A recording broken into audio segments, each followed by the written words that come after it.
Hanap nyo ba ay budget ulam? Subukan mo na ito. Tiyak na magugustuhan mo at ng iyong mga anak.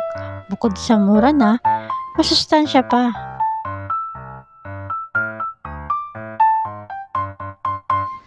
Pagkatapos nating balatan ang ating kalabasa, ay gagadgarin muna natin siya ng kagaya nito. Kung ayaw nyo naman pong gadyadin, pwede din naman po siyang hiwain ng maninipis.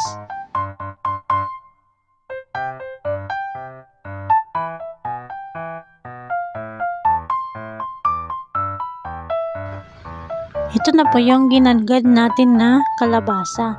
Susunod naman natin, ihimayin muna natin yung ating malunggay.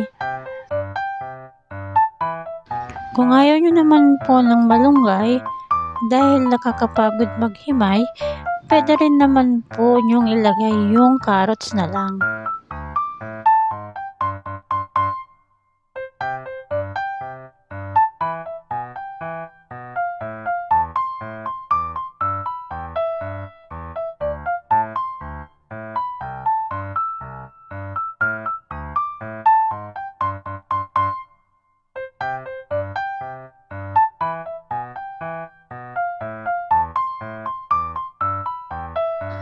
Pagkatapos nyan, paghalo-haloin na natin yung ating mga sangkap. Lalagay ko na yung harina.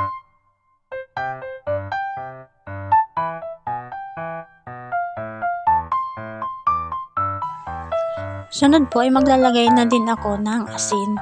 Konting asin lang po para hindi gaano maalat. Pagtapos nyan, ay halo-haloin lang muna.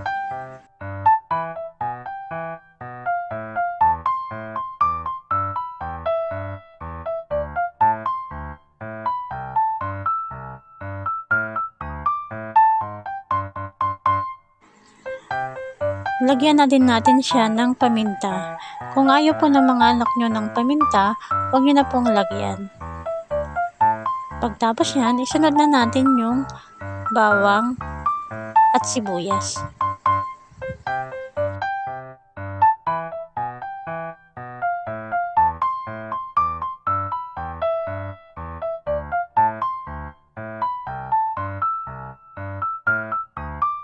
Samahan nyo na din ng isang perasong itlog.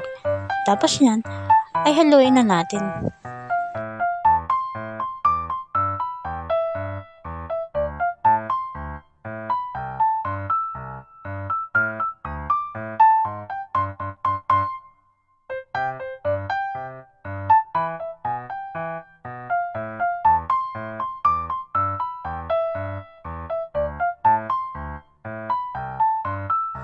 Bubuhusan po natin siya ng tubig para naman matunaw yung harina at mahalo natin siya ng gusto.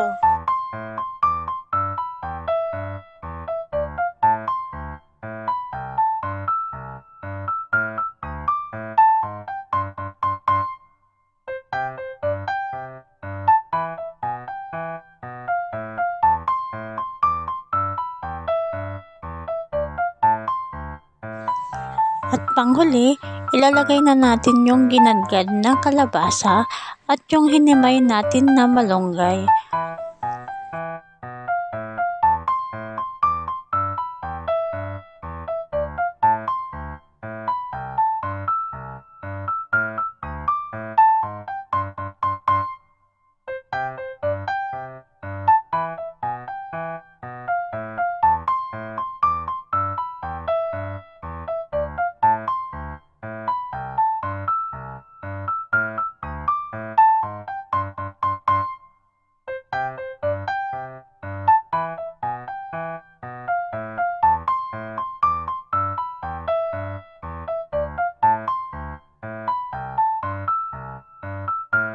Pag nahalo na natin mabuti ang ating mga sangkap, ay pipretuhin na natin siya.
At ito na ang ating ukoy or tortang kalabasa with malunggay.